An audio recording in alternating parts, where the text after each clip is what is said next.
కూటమి ప్రభుత్వం చేస్తున్నటువంటి పరిపాలన క్లుప్తంగా వివరించబోయే ముందుగా నేను మీ అందరితో కొన్ని వీడియోల్లో గత ప్రభుత్వం చేసినటువంటి పనులు ఏ విధంగా గత ప్రభుత్వం మనకి ఏ విధంగా గత ప్రభుత్వంలో ఇచ్చినటువంటి హామీలు నెరవేర్తించారు, ఏ విధంగా ఈ హామీల విషయంలో ప్రభుత్వాలు సూటిగా స్పష్టంగా ప్రజలను మోసం చేస్తున్నాయో ఒక్కసారి మీ అందరికీ వివరించిన తర్వాత ఖచ్చితంగా దీని మీద ముందుకెళ్దాం. అధికారం ఇస్తే ఫీజు రీఎంబర్స్మెంట్ల కోసం మీరు బాధపడే పరిస్థితి నేను తీసుకురాను. చిన్న ఒక్క నెల మన ప్రభుత్వం వస్తుంది, పాత ఫీ రీఎంబర్స్మెంట్ అమలు మేము చేస్తాం. విద్యార్థులకు ఎలాంటి ఇబ్బంది ఉండదు. మీరు హాయిగా చదువుకోవచ్చు. హాల్ టికెట్ కోసం అడగదు, డబ్బులు కట్టాల్సిన అవసరం ఉండదు. మార్క్ లిస్ట్ కోసం కూడా డబ్బులు కట్టాల్సిన అవసరం మీకు ఉండదు. విద్యార్థుల్ని ఇబ్బంది పెట్టాలని ఆలోచించిన ఏకైక ముఖ్యమంత్రి జగన్మోహన్ రెడ్డి గారు. నెంబర్ 1 ఇంకా ఉన్నాయి. అంటే కొన్ని విషయాలు ఖచ్చితంగా రాష్ట్ర ప్రజలకి వీడియోల ద్వారానే చూపించాలి. నేను ఈ వీడియోను కూడా చూపించిన తర్వాత రాష్ట్ర ప్రజలకి ప్రభుత్వం ఏ విధంగా మోసం చేస్తుంది, నాయకులు ఏ విధంగా మోసం చేస్తున్నారనే దాని మీద ఒక స్పష్టత. మన గవర్నమెంట్ ఫామ్ కానీ ఫస్ట్ కేసు కానీ 30,000 మంది అమ్మాయిలు మిస్సింగ్ అయిపోయారు ఆంధ్రప్రదేశ్ లో. భవిష్యత్తులో వీళ్ళిచ్చే పథకాల కంటే 10 ఇంతలు ఎక్కువగా గొప్ప పథకాలే ఉంటాయి తప్ప ఈ పథకాలను తీసేసే పరిస్థితి ఉండదు. నేను ఒక మాట ఇస్తే చచ్చిపోతున్న మాటకి మన గవర్నమెంట్ ఫామ్ కానీ ఫస్ట్ కేసు కానీ కష్టపడతా సంపద సృష్టిస్తాం. జగన్మోహన్ రెడ్డి అప్పు చేసి 10 రూపాయలు ఇస్తే నేను సంపాదించి అప్పు లేకుండా మీకు 15 రూపాయలు ఇస్తా. 5 సంవత్సరాల కాలంలో వాళ్ళు ఇంకొకసారి విన్నాం. కష్టపడతా సంపద సృష్టిస్తాం. జగన్మోహన్ రెడ్డి అప్పు చేసి 10 రూపాయలు ఇస్తే నేను సంపాదించి అప్పు లేకుండా మీకు 15 రూపాయలు ఇస్తా. 5 సంవత్సరాల కాలంలో గౌరవ ముఖ్యమంత్రి, గౌరవ ఉప ముఖ్యమంత్రి, గౌరవ ముఖ్యమంత్రి కావాలి అనుకొని తహతహలాడేటువంటి ఒక మంత్రి అంటే ముఖ్యమంత్రి తనయుడు, వీళ్ళ ముగ్గురు పోటీలు పడి ఇచ్చినటువంటి హామీలు, చెప్పినటువంటి అబద్ధపు మాటలు రాష్ట్ర ప్రజలందరికీ ఇంకా చెవులో గుయ్యమని వినపడతానే ఉన్నాయి.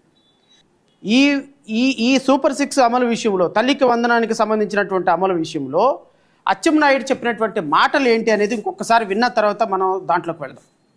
ఈ సంవత్సరం ఇవ్వాల్సిన తల్లికి వందనం. పాఠశాలలు తెరిసే సమయం రేపు పాఠశాలలు తెరిసే సమయానికి ఏదైతే తల్లికి వందనం కింద ఒక పిల్లవాడికి 15,000 ఇస్తామని చెప్పారు. అదే విధంగా ఎంతమంది పిల్లలు ఉంటే అంతమంది పిల్లలకి, ఒకరున్నా, ఇద్దరున్నా, ముగ్గురున్నా, రేపు స్కూల్స్ రీఓపెనింగ్ సమయానికి తల్లికి వందనం కింద వారి అకౌంట్ లో డబ్బులు వేసి స్కూల్ తెరచడానికి ఈ రోజు పొలిట్ బ్యూరో నిర్ణయం తీసుకున్నాం. నారా లోకేష్ యొక్క వీడియో ఒకసారి చూపించిన తర్వాత నేను మళ్ళీ దాని మీదకి వస్తాను. సూపర్ 6 పథకాన్ని అనౌన్స్ చేశారు కదా, అందులో మీ ఫేవరెట్ పథకం ఏది? ప్రతి ఇయర్ 3 సిలిండర్లు ఇస్తారని చెప్పారు కదా. వైసీపీ కార్యకర్తలు వారి ప్రచారంలో వారు చిన్న సిలిండర్లు ఇస్తారని చెప్తున్నారు, ఇది నిజమేనా? అబద్ధాలు చెప్తున్న దాంట్లో వైసీపీ దిట్టమ్మ. మీరు నిజంగా అంత బాగా చెప్పలేదు. నాకు ప్రధానంగా నచ్చిన హామీ, మొదటి హామీ 5 సంవత్సరాల్లో 20 లక్షల ఉద్యోగాలు కల్పిస్తాను. 20 లక్షల ఉద్యోగాలు కల్పించగలిగితే ఆంధ్ర రాష్ట్ర ఎకానమీ 2 times గ్రో అవుతుంది. అభివృద్ధి నుంచి వచ్చే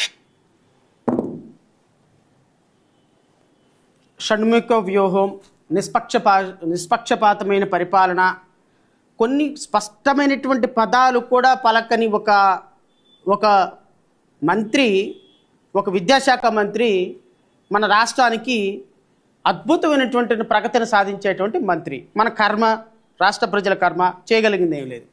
ఈయనకంట సూపర్ 6 పథకాలంట అద్భుతంగా నచ్చినటువంటి పథకం అంట 20 లక్షల ఉద్యోగాల కల్పన అంట. ఈ 20 లక్షల ఉద్యోగాల కల్పన చేస్తే రాష్ట్ర భవిష్యత్తు మొత్తం మారిపోతుంది అంట. మరి సంవత్సర కాలంలో రమారమి 5 సంవత్సరాలకి 20 లక్షల ఉద్యోగాలంటే సంవత్సరానికి 4 లక్షల ఉద్యోగాలు కదా. మీరు కల్పించినటువంటి ఉద్యోగాలు ఎన్ని? రాష్ట్రంలో మీరు కల్పించినటువంటి ఉద్యోగాలు ఎన్ని?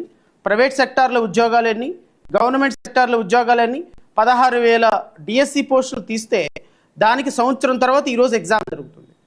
అదేమని అడిగితే దీనికి సంబంధించి కసరత్తు మొదలుపెట్టినాం, మొదటి సంతకం డిఎస్సి మీద పెడతామని కొన్ని వేల మంది గిరిజన ప్రాంత ప్రజల్లో ఉన్నటువంటి ఉద్యోగాలను తీసుకొచ్చి జనరల్ డిఎస్సిలో కలిపి మీరు వ్యవస్థల మొత్తాన్ని మేనేజ్ చేసి కోర్టుకు వెళ్తున్న వాళ్ళని భయపెట్టేసి కోర్టుల్లో కేసులు నెంబర్ కానివ్వకుండా రాష్ట్రంలో ఏ విధమైనటువంటి పరిపాలన కొనసాగుతుంది, రాక్షస పరిపాలన కొనసాగుతున్నట్టుగా విద్యార్థుల మీద లాఠీలు విరక్కొట్టి డిఎస్సిని టెట్ పెట్టండి అని చెప్పినటువంటి విద్యార్థుల మీద కేసులు పెడతామని బెదిరించి వాళ్ళందరినీ బెదిరించి ఈరోజు ఎగ్జాము సంవత్సరం తర్వాత మూలిగి సంవత్సరం తర్వాత ఉద్యోగాలకి నోటిఫికేషన్ ఇచ్చి సంవత్సరం తర్వాత ఈరోజు ఎగ్జామ్ పెడుతున్నారు.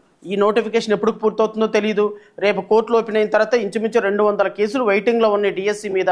ఖచ్చితంగా ఏ కేసులో స్టే వస్తుందో తెలియదు.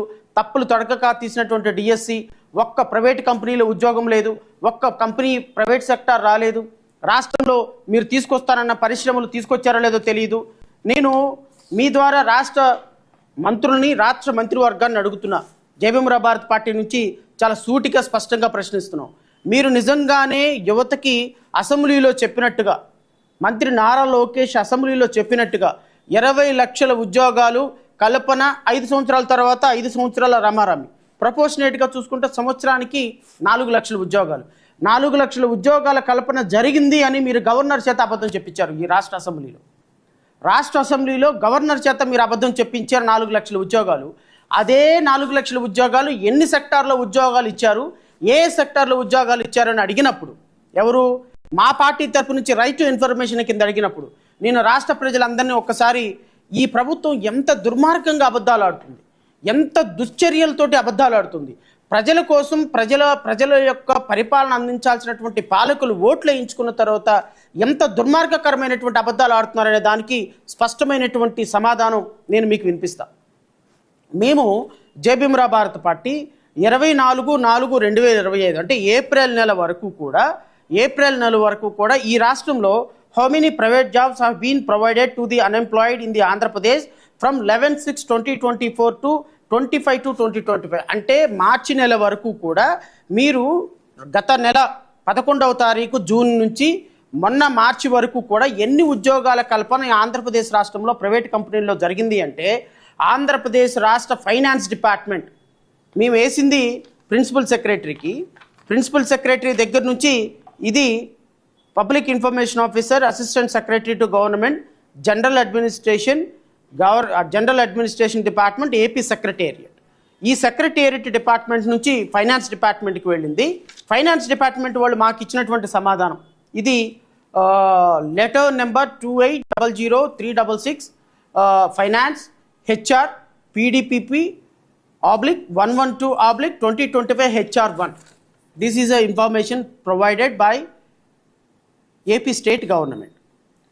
నిజంగా 4 లక్షల ఉద్యోగాల కల్పన జరిగింది అని రాష్ట్ర గవర్నర్ చేత అబద్ధాలు చెప్పించినటువంటి ఈ ప్రభుత్వం చేసినటువంటి దుశ్చర్యలు, దుర్మార్గం ఎలా ఉంటుందో ఒకసారి చూద్దాం. How many private jobs have been provided to the unemployed in the Andhra Pradesh from 11/6/2024 to till the date.